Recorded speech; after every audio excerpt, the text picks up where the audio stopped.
You're listening to the OK Dad podcast. Please leave your message for Daddy-o. Hi, Daddy-o. Okay, Dad podcast. Let's start this thing. Can you not put that on YouTube? You're listening to my husband talk a lot. What is up, Mr. Ronnie Woods? Hey, how you doing, man? I'm doing well, dude. How about yourself? I'm doing well, man. Appreciate the taking. My bad for the back and forth, man. No, you're good. You're good. On top of this, I mean, this is about fathers, so I'm most definitely taking care of my 4-month-old in between classes. Yeah. No, I feel that. So, So, how many kids you got? Let's start off with that. How many you got? so I got 3. Matter of fact, can you hear me? I'm sorry. Yeah, I got you. I remember the last time you left a unit. I think you had one on the way or one just came out. Yeah, I had my youngest, I just had a 4-month-old, but my at the time, my 3-month-old or 3-year-old now. Yeah. Dang, wow, that was a minute ago, right? Yeah. That was a while, yeah. So you got a 4-month-old, a 3-month-old.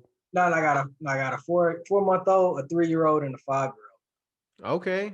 So you're busy, dude. Man. Yeah. Ugh. So what have to kind of get started to get a little background on you growing up? You have a dad yourself? So actually, no, my father actually passed away when I was he was actually murdered when I was quite young, not even a year or two old. Oh man, really young. So you didn't get a chance to kind of meet him. No, I mean, I don't remember. I mean, I got pictures and stuff that we did before he passed away. Yeah. But, no, I didn't actually get to meet my father like that. Was it just your mom and you? So so for the most part, it was just me and my mother. Sometimes my grandmother, but my mother was young too. Like she had me super young. Like, Yeah. she was 15. Oh wow. So me and my mother's over 15 years apart. Yeah. So so it was just me and my mother for a long time. She worked hard to put me in the places I was, but Yeah. What did she do? What did she work at? everywhere. Yeah. Absolutely, man. So my mother worked so she went to school. So I'm from Chicago area. So, she went to school and she also did waitressing. She was she did secretary work. She did, man, she did everything. I mean, that was only 2 things, but like she did customer service. Yeah. She was going to school for nursing for a while. And now she's a social worker. So Okay. and we took care of other kids as well. Like we took care of my my cousin, who everybody got that side of the family. So Yeah. we would take care of their kids sometimes. Mm-hmm. Thing for my family. So yeah, my mother. Yeah. So it was just primarily your mom and like your grandmother kind of raising you growing up?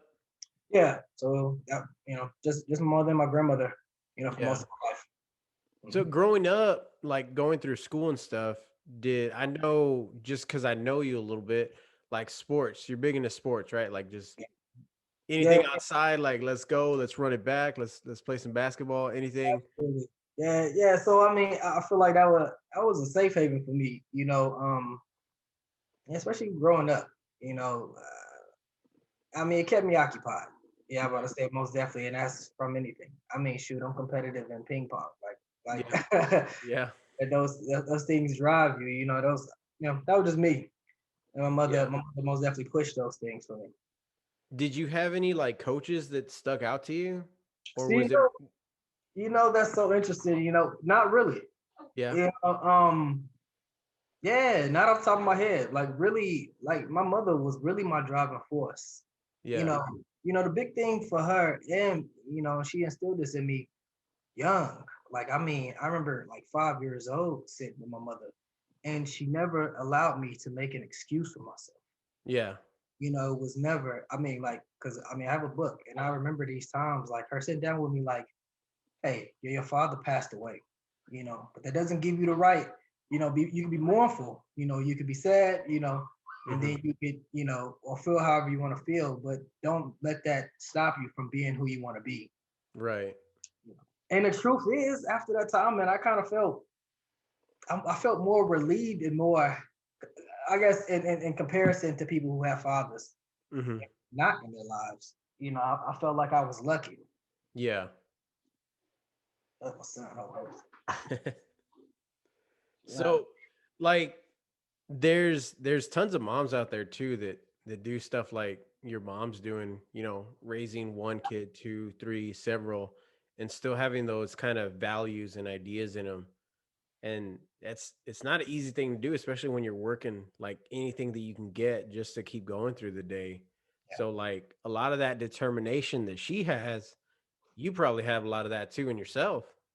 absolutely, absolutely. I would say, yeah, like I said, young age, like these things, like, and they just translated into going to school and working and well, working out and doing sports and stuff like that. Yeah. So I would say that. When where were you when you had your first kid? Like how did you find out you were having a kid? So actually, so it's not with my wife now, but I was actually, well, I was with the person. I mean, that I was, that I had my child with, and Hmm. at the time, actually, we had lost a kid together. Oh, that's rough, man. So yeah, so we really didn't know. Actually, we didn't think that she could have children because she had lost a child another time. So, so really, yeah, my daughters were like angel babies, both of them, really. Yeah. So I was happy. It's so funny. Like I had told my mother beforehand, like maybe like 2 years before I even had my first Hmm. child, that I was gonna have a child before Yeah. 40. I was like, she didn't like that answer. Maybe I was stupid, but I knew what I wanted. Yeah. Yeah, looking back, I'm like, yeah, I probably should have waited. But nah, I love my children. Yeah, I mean it's hard to plan out life when you're doing it, you know? Yeah, Cuz yeah, it's absolutely. if you Yeah, think about it later like, oh, okay, if you have kids at the age you are now, it wouldn't be the daughter that you have today, no, you know? absolutely, absolutely not. Yeah, I know there's plenty of dads. My cousin is in like a similar situation with his daughter. He's like, I wouldn't change anything that's ever happened because I wouldn't have my daughter. Like any slight thing in the past, then it wouldn't lead me to my daughter here. And he's like, there's nothing I would change because of that. Yeah, man. My daughter, I mean, that's so funny, man. I just talked to her yesterday. She calls me, I mean, she just calls me randomly sometimes, of course, on her mother's phone. Yeah. And we had this long thing about being a hero and stuff like that. Yeah. Talks about me being a hero. And man, those moments, man. Yeah. Well, Um, you're her hero, right? yeah, absolutely, man. Or is it like a cartoon character and then you're like, hey, your dad's a real thing, right? Nah, I mean, man, she told me that one time, man. That was interesting to me. Yeah. I never really, I don't know. I didn't see myself as doing anything special, but Yeah. the kids, man, your kids, they'll bring out the best in you. Yeah, they believe in you. I remember my stepdaughter, so I just call her my daughter, but my daughter when she was around 6, 7, I was barely getting into like that step parent role. And she would call me dad sometimes. She was still struggling with it because she wanted to keep calling her own dad, which I'm fine with it. Yeah. And we're at the park and she would always just call me Brian, like, hey Brian, we're at the park around kids. She would run up to the kids and be like, hey, that's my dad over there. He's in the army. And I'm like, what? Like, they don't need to know that. And so they just start going off. My son, who's 3, he's into the PJ Masks right now and like these other little cartoons. And he likes being Catboy and he calls me Gecko. So he calls me one of those superheroes. And so I'm like, all right, like I'll take that now. Like I guess I gotta wait till you're older until you like see me as something else. But they do, man. They see you as like a superhero, somebody's there because we're there for them. We're the one picking them up, like literally like lifting them up, you know, Yeah, yeah, yeah. joking around with them, everything, feeding them. It is absolutely true. Like, yeah. Yeah. So with your mom being that determined, man, that's a good story, dude. Like there's not I don't hear a lot of those stories with moms like doing that with their kids. The I have a handful of people that I know that have to kind of struggle through different situations being a single mom, and the dad's in the picture, but he's not really in the picture, and their kids, like you said, they're making up excuses, which I like that your mom was like, "Hey, you can't make up any excuses." Yeah, man. That's really cool to see that, especially being in such a hard situation too. But I know growing up like that, it's pretty tough. But she's instilling all those values and morals in you. How does that help you raise your own kids? Yeah, yeah. I mean, so I feel like it's a direct correlation. I I try to be not as hard. Mm-hmm. I most definitely instill in them that no matter what, you have to be the one to make your choices, Yeah. and you shouldn't allow anybody else to make choices for you. I think that's what my mother really led to. I mean, me joining the military and stuff like that. Those were choices that I made based on the fact that she showed me that these are your choices. This is your life. Don't let anybody else dictate who you are. And Yeah. I take that for us. I mean, even my son, my 4-year-old son, I talk to him like, hey, you the king, and you need to make these decisions. If you want to cry right now, and I'm making this bottle, like, hey, look, you gonna have to wait. Hey, you can try to, Yeah. to yell your life away, but hey, the calmer you are. See, this is the reason why he's not yelling now. The Yeah. calmer you are, the easier things to go for you. Yeah. Make those choices now. My daughters as well. Yeah. How was it when you left for the military, when you joined? How was it with, separating from your mom and your grandmother? So funny because I mean, as so I mean with bringing up your kids like that. So I mean, this is for anybody else. So with bringing your kids up to be very independent, Mm-hmm. like I mean, so I've worked ever since like 9 years old, 8 years old. Yeah.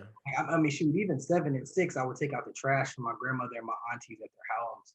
So they would give me a little bit of money for that. But when I got to about 9 years old, my mother had twins. So I have, Oh, yeah, yeah. So behind me, she waited almost 10 years, but yeah. she wound up having some more kids, and then there was twins, and she was like, "Oh, okay, this is not fun. I'm not gonna do this again." Yeah. But I will say that 9 years later, my brothers came, and I used them. I was like, you know what? I want to learn how to cut hair. So I started.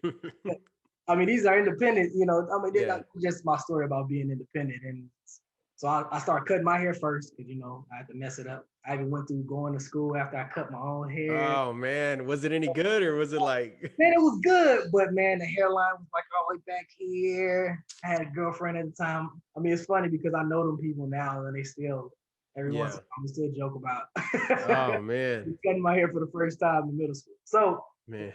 yeah, beginning of elementary. So, yeah, I practiced like throughout at the end of elementary school during the summer times, and then I wound up cutting it in middle school. But yeah, by my brother Man. getting older, yeah, I was cutting my own hair. I mean, I still cut my own hair, Yeah. and and then my brothers, I used to cut their hair to get practice, Yeah. and then I would cut people hair in the neighborhood that I lived in, and I sold newspapers, I mowed lawns. I said all this to say that when I left for the military, I was ready to go, but Yeah. my mother and my mother was like, well, my grandmother made it back, but she was like, oh, don't leave. Oh, you shouldn't do that. My mother was like, you know what? I've raised you like this. I shouldn't be surprised. Yeah. So for anybody else who's listening, so be careful because your Yeah. kids they grow up faster than than You anticipate, yeah. you anticipate. Because I bought my own clothes. I did construction. I did. Yeah. What age did you join the military? So I came in right out of high school. So I joined in 18. I mean, Oh, so like senior year and then the next month you were out, or did you wait a couple months? well, pretty much. Yeah, yeah. Well, yeah. I graduated in May. I was gone by June. Yeah. Man. Well, I signed my contract though in May. Yeah. I mean, and I made that decision maybe in January that year. Yeah. Well, going through basic, what were you thinking when you were going through basic? Um, Because this was what, 2010, right? yeah, this was 10 for me. 2010, and at the time it was, I think it was barely shifting to how they're trying to move it now to where they're trying to integrate the male females at the time. They're trying to Oh yeah, integrate. yeah, Yeah, yeah. it was during that era Yeah, we where were they're right like, there. Yeah, we were most definitely right there. And so I went to Benning, and there was no girls at the time there. yeah, Uh, and I mean, I will say, it was I did take, it is this full transparency. I did take a moment in basic, yeah. and I let out some sounds, realized my life was changing.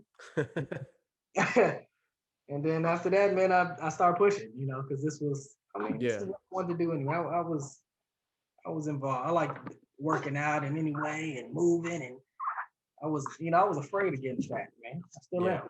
Was that your first time on an airplane? It was for me when I joined. When no, honestly, I have been on the airplane one time after. Okay. Yeah. Yeah, I remember getting on the plane, getting to Atlanta, and then I got out. I got out of the plane and like literally no direction of where to go. Yeah. Like, where am I supposed to go? I got a backpack, and It's they told us that, or at least my recruiter did, hey, you can't have a phone. So I canceled my cell phone plan. I didn't even have a phone with me. So I had a backpack with one change of clothes, a toothbrush, and my wallet. I had nothing else with me. I'm just walking through the Atlanta airport. I got no tickets, no money, nothing to do. And I'm like, dude, that's a big airport. Oh I, yeah. I remember thinking this is what International. all airports are. Like they're this big. So I walked around for an hour and a half until I found a bunch of people just lined up and the Yeah. drill sergeants yelling. Yeah, Yeah. just yelling in green backpacks. Yep. Yep. Man. So So when you left, home, how is it with your is it a brother sister or is it two brothers? Your two twins. brothers. Yeah, I got two brothers. How is it with your brothers? Did they kind of grow up with the same kind of mindset? They leave like that nest, or are they still around? It's so funny, man. They didn't. After my mother created me, man, she was a little bit more mindful on. Yeah. So my brother, well, I mean, so right now they have their own place. So so they do have their own place now. They're oh shoot, I don't quote 20. They're 20 years old. Yeah. So they got their first apartment like not even 3 months ago. So, Yeah. and Together? They living together or like yeah, they separated live together? together. Okay. Yeah, man. Yeah, still lean on family sometimes. Hey, man, I'm not. Yeah, I'm not. Yeah, and I Yeah. most definitely I promote that too. I'm like, hey, Yeah. you always got a partner in each other. Yeah. It's crazy how the same person can raise multiple children, but they come out so differently, you know? Yeah. So like Hey, even like listening to your story and stuff, in my mind, there's more stuff that like you're doing that's just you as a person. Like the self-determination that, you know what, I'm gonna go out there, I'm gonna do this, or you might see something that your mom's doing, it resonates with you more than like your brother sees your mom doing. And I always see that in people, and you always think that you're like, man, this is something that's so huge. And even something like you don't even know that it's big, something that's happening, and your mom can be saying something or doing something. You're like, that's what I remember, Mhm. she's Sure. doing this, I'm gonna remember that, and then that sticks with you for the rest of your life. Like Read it. you personally, Ronnie, one thing I still to this day do is even though we'd make fun of it a lot, is I'd say progression, baby step. So that's what it's all about. And like that's probably something you don't even, if you think back, you're like, yeah, we were joking about this, every time we go in, Yeah. Vasquez would make fun of me and say progression and all this. But no, man, like as soon as like my back healed and stuff, I started doing stuff like progression, like little by little. And I got down. I was able to lose like 60 pounds. And then Woods, Ronnie's out of here. He's not even here. And I'm like, man, I just dropped 60 pounds. I was waiting to show off to him, man. But it's progression, man. It still yeah, is. I mean, it all starts. You can't run a race unless you get out of bed. And Yeah, once you get out of bed, you got to move to the shower. Like everything begins with a step, Yeah. Come on, don't stop. Why do you think it was so different with you and your brothers? Kind of that whole like, hey, I'm gonna leave essentially your area, like Chicago growing up. Do you think it was just a difference in raising them or No, so we moved from Chicago to Atlanta. So it's funny that you talk about the Atlanta airport. So we lived, so I feel like the only difference, no, the difference was that she realized that she didn't have to be so tough. yeah. I mean, I don't think my mother was tough at all, to be honest with you, but she feels that she was tough. Yeah. And that drove me to want to leave early. And I'm like, well, no, I, I felt a responsibility, as be it. I mean, the truth is, when you have children like that, I mean, if there's really no man in the house, or if there's, yeah, yeah, if no man in the house, he takes that responsibility. So I always felt that responsibility, and I welcomed it. I didn't have a problem taking that on. Yeah. So in her defense, and it's just it's the fact, and my brothers know that I'm here. They Yeah. know. I've always been that, not necessarily father figure, but always older brother. Yeah. Always that person you can lean on, and I've always told them that they can lean on each other. Yeah. So it was just the fact of they realized that it's not like they were slackers. Like I said, they do have their own apartments. They just graduated high school a year or two ago. Yeah. But yeah, it wasn't much difference. It was just the fact of them knowing that the mother, they could lean on their mother for a while, get jobs, save some money, and then pursue what you wanted to. And to me, I was like, I already done that stuff. Yeah. I worked. I will say these generational slackers, they are. Yeah. But There's a lot of stuff that goes on that I think every generation compares itself to the one coming up. Like the generation above us are the most hardworking generation we've ever seen. They had to put in work. yeah, And I believe now, like that's the same thing with us. Like our generation's like, hey, we put in so much work. We've had so much economic growth. We've done so much for civil rights. And then the next generation is same thing. Like both of these generations in front of us hasn't done anything. It's been 40 years and you guys still haven't moved the needle. Like that. every generation has something to say about the last one. It's crazy when we talk about it. I know we talk about all kinds of stuff, especially in the army. Like the stuff that goes on and that's being said and everybody's angry. That are you able to use any kind of that like military humor with your brothers, or do you kind of have to switch off? Oh no, I mean that's one thing too, man. I joke with my mother too. I mean, like we're real people. I mean, I most Yeah. definitely like I will say that I don't necessarily cuss as much. Yeah. When I Yeah. talk when I talk to my mother at least, and even my brothers, I don't cuss as much. But I do let them know, even through jokes, that hey, look, y'all can, it's all fun, man. Yeah. Don't take it too serious. I understand things need to move, but don't take it too Yeah. Yeah. Especially being in the military, the way everybody jokes around about every single thing. Can't do anything without anybody making a joke. serious. Yeah. I mean, it is. I will say there are some jokes that I don't. I don't. It doesn't go as far as the Well, there's some things that aren't even jokes. They're just saying them, and they think if they laugh about them, it's a joke. It's not. I've had several times where we've had people in the section that we were in make some jokes, quote unquote, and I'm like, dude, the Yeah, I the mean, section leader is a female, and you're just saying that with her right there. Like, go say it to her face and see how that comes out, or you can just shut the hell up. yeah, There's things that just aren't jokes, but the typical like military humor that I'm talking about is like you're yeah, putting up 245 pounds on the bench, and I'm like, that's it, Ronnie. You can't do more. Like yeah. that's your first rep, like right there. Stuff like that. Like no matter what we do, it's never good enough. Oh yeah. So like that kind of stuff.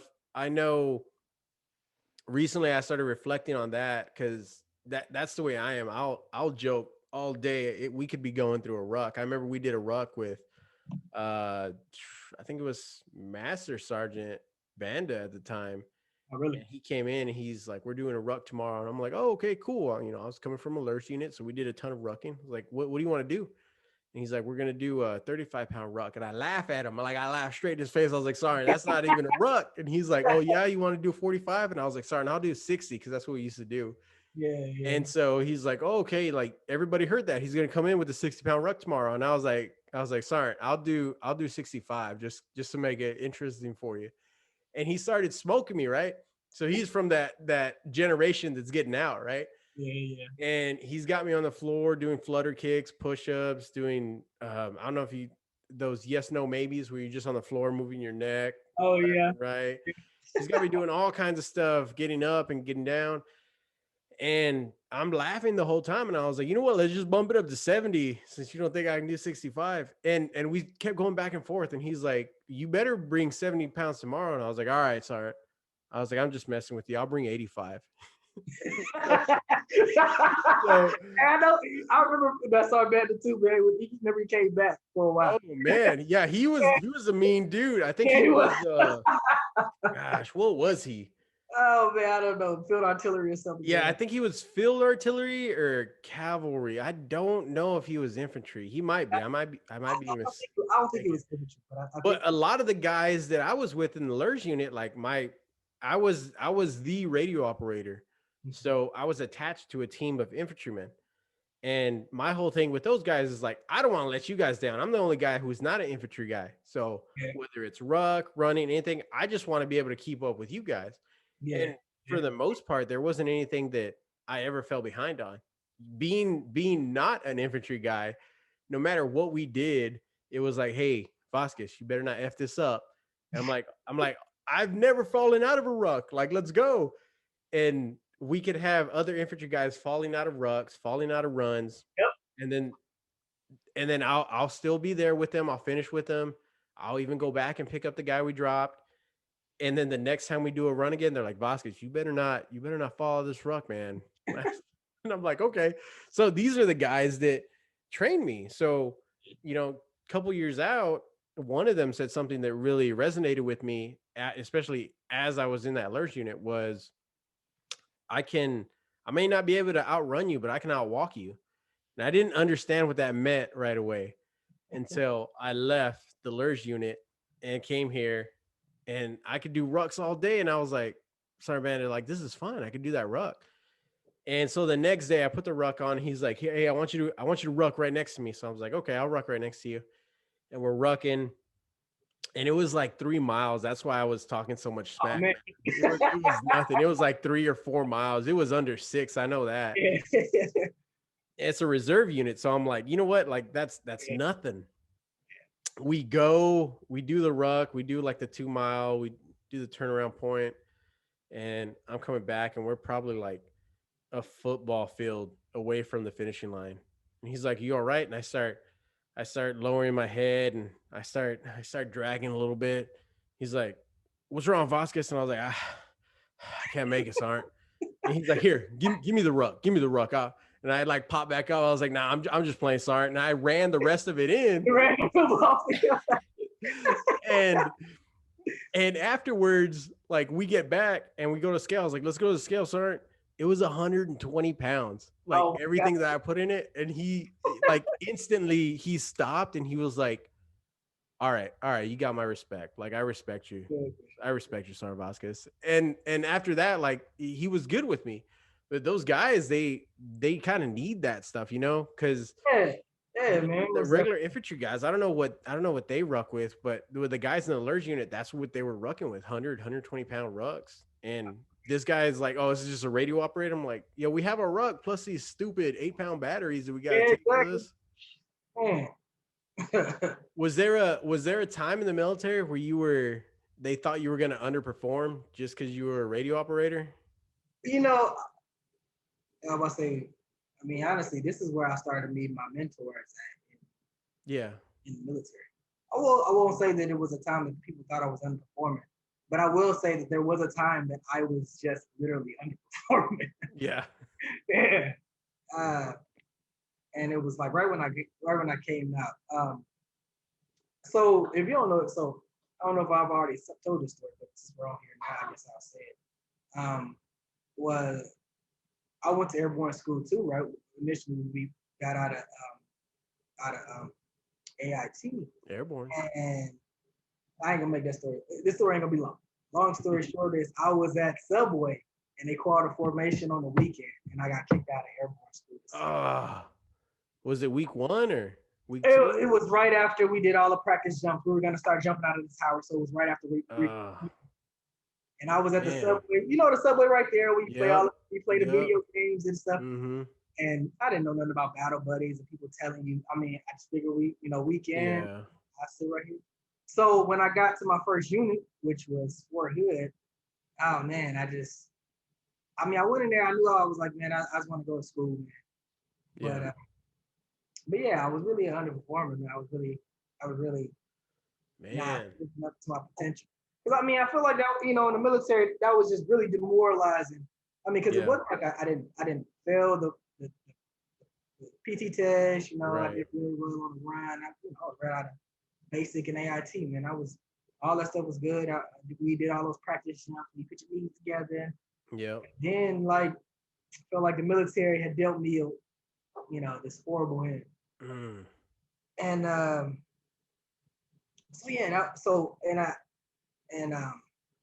will say that one of the first mentors that I talked to that I had was my NCOs. Just they really, they didn't care for. I mean, because I didn't care for them and they didn't care for me. I mean, especially after I talked about I want to do this, because I had the RAS contract and I want to do all. And I still felt that when I got to the unit, but they looked at that like, oh, you think you're better than me. Yeah. And this first of all, my commander brought me in, prior enlisted guy. Never forget this man, Captain Mendoza, man. And he really sat me down and was like, look, first of all, everybody has a crappy time in the military. Somewhere in your career, somewhere in your career is gonna be a crappy time. Yeah.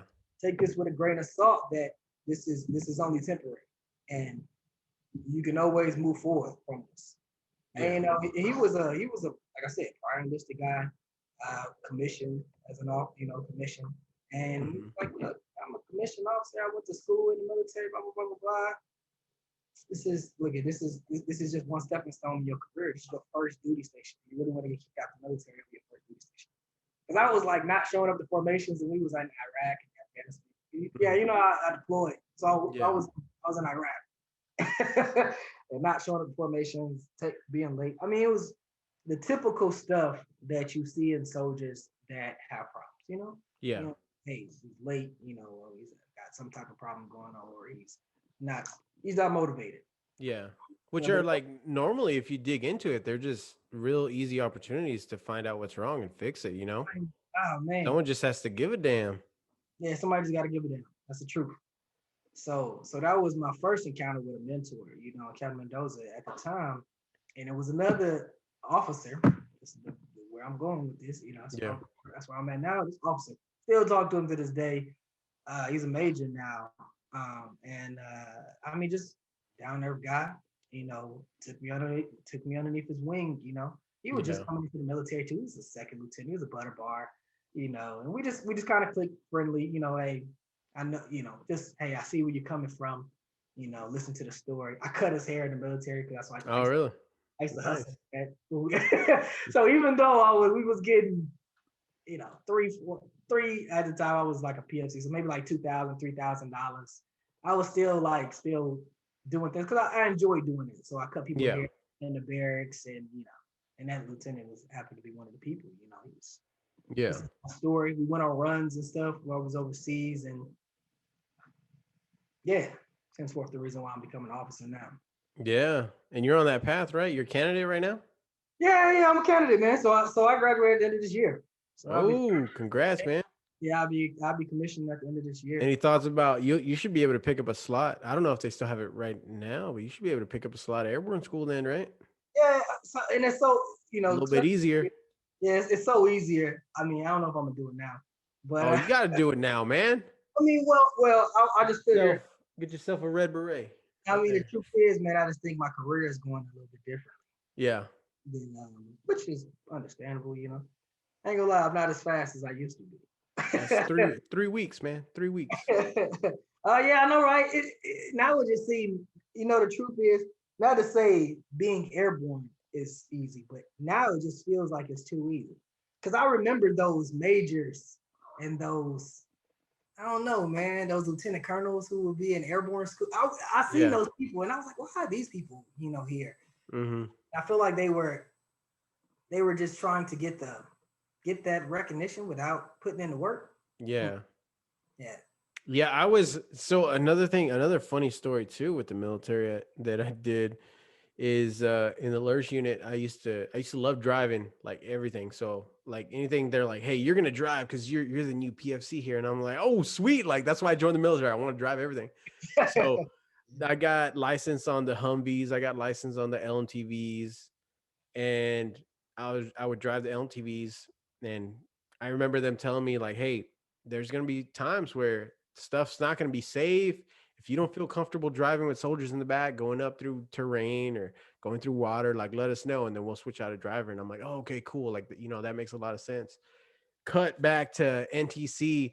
I got the back overloaded with people. We got people standing up, which you're not supposed to do, just loaded up, and I'm like, oh man, hey Sergeant, I tell the guy because it was the section leader.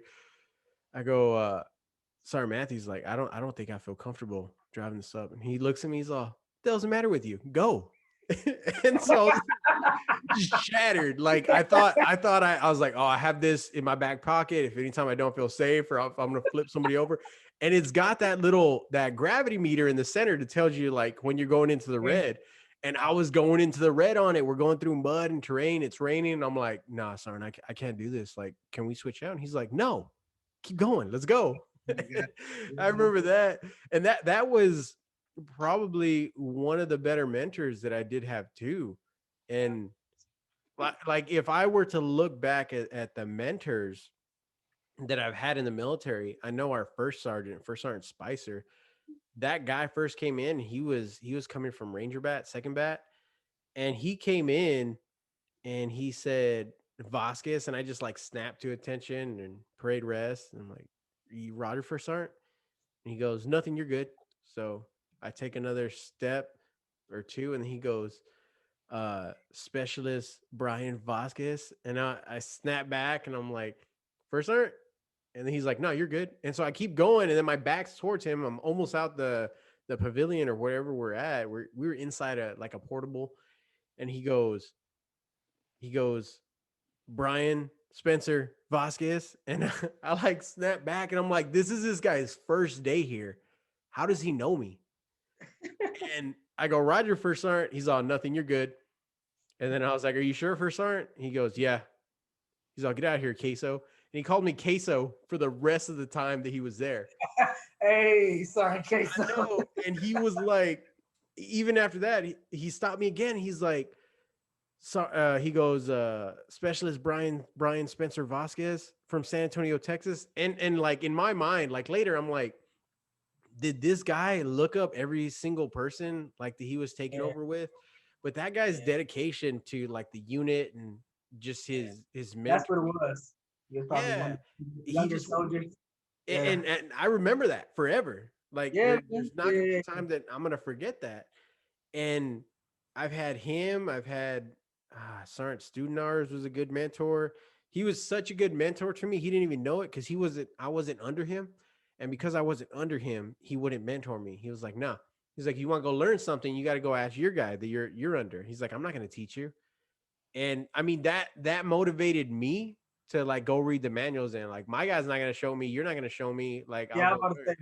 say most definitely. And Yeah, and so like he didn't even know he gave me that push. Him, I had gosh, I don't know the other one.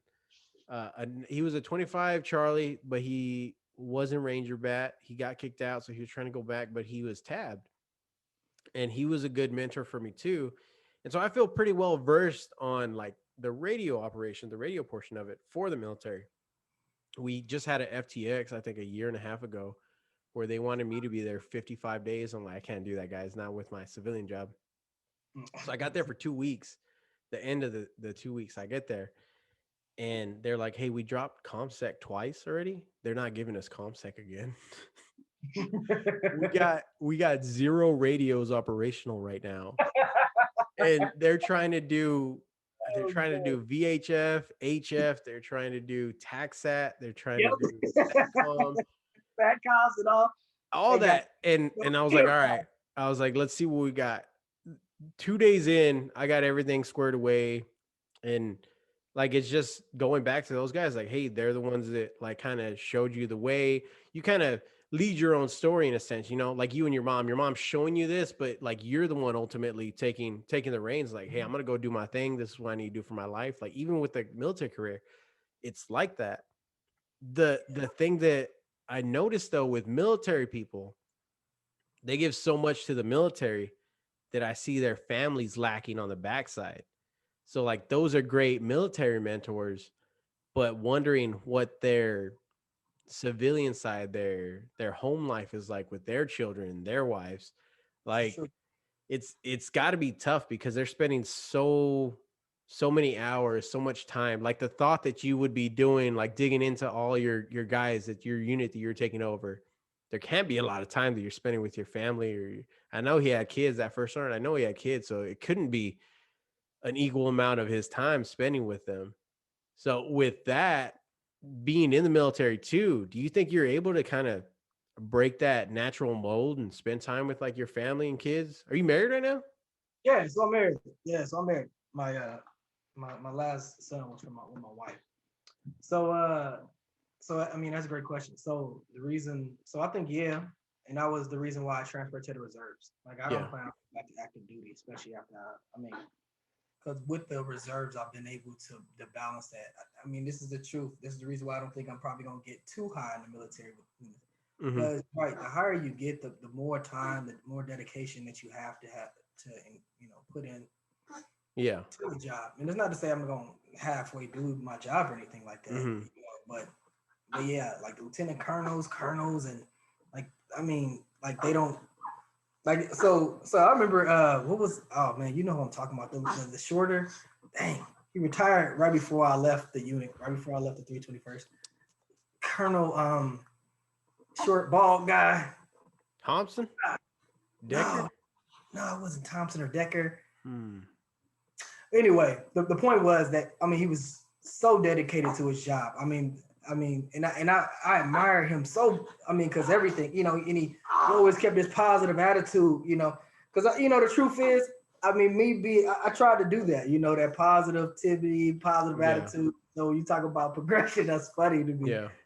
But but I had never seen it on a higher scale, so that Yeah. would. So I mean, like you said, those people that mentor you without mentoring you. Yeah. They don't even know it. Like you carry a presence towards you, whether it's positivity, whether it's negativity, and it does affect people too. It affects the way we raise our children. They might not even you might not even know it as a parent, but when you come home all upset after work, like that's what your kids see. Man, yeah, let's get to it. Yeah, I'm about to say yeah. I mean that was my next point too. Direct correlation. However you treat the people underneath you, and like when you're in Mm-hmm. the military, or like your attitude. Like absolutely, my daughters are like my daughters are. They're the type of kids that they're watching. They pick up on stuff like that, Everything. Yeah. and they're so intuitive. Hey, Daddy, what happened today? I mean, when I should stay, when I have them with me, when I have them with me, and even my son, like it's so funny, man. Like I don't know, my wife believe in like birthdays and stuff like that, but like zodiac signs, because my son is like this Libra, so he like balance, but he really does balance out the house. Like Yeah. he will, like if everybody's sad, he will naturally be sad with us, but also make everybody smile, man. It's the Yeah. craziest thing. Like he can, like kids, like, and I guess it's just all kids though. They feel, yeah, they feel your presence. They feel. Yeah. So I mean, going back to the question about balancing the military and balancing home, it really is a juggle in that. And, Yeah. and I've seen it happen too many times where the military take too much, and I fight that even now. Like Yeah. that is a big concern. Yeah, sometimes you just gotta slow down and see, like, you just gotta remember because it might be on your mind, like, hey, I need to make sure I give time. I need to make sure I give time. And then you turn around, a week is gone. You're like, oh, I didn't make time for my wife at all this week. Like, what's going on? I had drill this weekend. I had school. There's so many things that go on and we forget. But yeah, I think I talked to somebody the other day and it was like, yeah, if you just make time for your wife or ask them that extra question, like that's all that his wife is wanting is just to be in that thought process of planning. And yeah, that makes total sense. Like once you figure out your wife, like that's your wife. That's all you got. Like when you go to sleep at night, it's not your boys, it's not anybody else. Like it's Nope. your wife, It's big, man. I guess to kind of close this out, Ronnie, like I usually end it with some fatherly advice. So if you have all the dads listening right now, what would be some Ronnie Woods fatherly advice you give them? Right. Don't take life too seriously. That's coming from somebody who's super motivated about pushing forward and enjoy it. Don't forget to enjoy your kids, enjoy your job. Yeah, but I say, but in all, really enjoy your family. Yeah. Like I mean, Absolutely. having multiple kids is really interesting because my first daughter. So I see, like I can't even remember her being a baby. Yeah. When the babies come afterwards, like, oh shoot, I guess you were this age at one point. Yeah. You take every day one at a time, and embrace these times. You don't get this time back. Being a dad, every day is it's a new adventure every day. Yeah. So, Yeah. and It really is, man. All right, brother. Well, do you want to? I don't know if you have anything you want to plug in. I usually forget to say, yeah, man, you wanna dope, plug man. something in. So, So I mean, hey, first of all, shout out to you, man. I appreciate you doing this. I mean, as soon as you said it, man, progression, man, that move, you lit a fire in me. I was already starting to do some narrator work and stuff like that. yeah, So I'll just plug my Instagram right here. go for So it, man. that's fitness Ron underscore, and that's it. And that's on Facebook. All right, son, you telling me it's over? Yeah, if I say so, fitness Ron, and look out for me more. I mean, I want to if I can hopefully some reviews talk about my voice. How Yeah. did my voice sound? I know we talked about me sounding like Chris Rock a lot. So I really want to get some. I want to get some feedback. I mean, if I Yeah. can. Hey, so if you listen out there, hey, give me some feedback. Be harsh. Be crude. Yeah, man. Talk about how stupid I sound, man. I want to hear all of it, man. I'll put the comments on for this one. Yeah, please. Nah, man. Go ahead and like send me that link, and I'll drop it in the show notes too and everything. Dope, man. Hey, man. Appreciate you, Brian, man. All right. I appreciate you coming on, man. Yeah, dope. You have All a right. good one. You have a good one. Wait, is it recording right now? Cut that all out.